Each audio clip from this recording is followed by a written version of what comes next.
Welcome back, Sebastian here. So today I'm going to be doing my preview for the Azerbaijan Grand Prix this coming weekend. So Azerbaijan Grand Prix, as all the previous Azerbaijan Grand Prix, will be held at the Baku City street circuit. It will be 51 laps, same distance as every other year. And last year in 2022, the race winner was Max Verstappen, of course. Second was Sergio Perez, and third was George Russell. So last year's race was also very notable for a double Ferrari DNF, where both Ferraris retired from the race with power unit related issues. So this weekend it will be the hard C3, the soft C4, and medium C4, and the soft C5. So I believe this will be the first race this year where we see the C5 tires, although I could be wrong on that. Of course, another key point for this weekend is that it is the new first sprint weekend of the year, and this week FIA and Formula One have agreed to a new sprint race format, so it might not be entirely clear, so I'm just going to go over it so that everyone knows what the schedule is for this weekend. So Friday we have FP1 as usual, and then right after that we have quali, which will set the main grid for Sunday's race. Saturday we'll have what's called the sprint shootout, which is effectively qualifying for the sprint race, also on Saturday.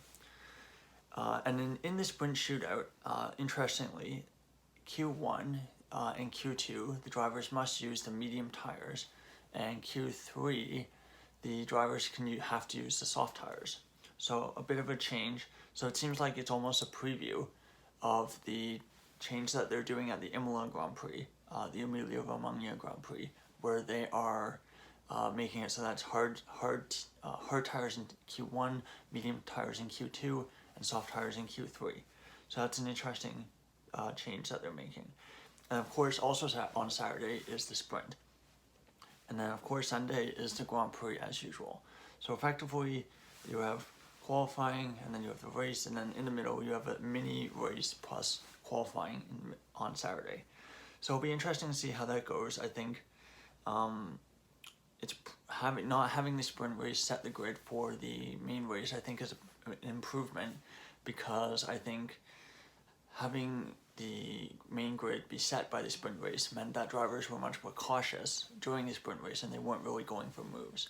So I think we'll see hopefully some more overtakes, some a bit more aggressive moves in the sprint race this time, but nonetheless it'll be interesting to see how it goes. Obviously this street circuit's very unique, it's very bumpy, very different from Australia, which is very smooth. So perhaps a team like Mercedes, which kind of benefited from that really smooth tarmac, might struggle a bit in Baku this weekend. It's also a track that really rewards confidence. If a driver having a shunt in FP1 and FP2 in previous years, I would often see them always be on the back foot throughout the weekend. So it's really a track that you need to kind of build up your confidence, and only having one practice session will definitely be a challenge, especially for the rookies who have never driven this track in an F1 car. Yes, so I think it's also a track, because of the very long straight, and many of the corners are kind of 90 left, 90 right.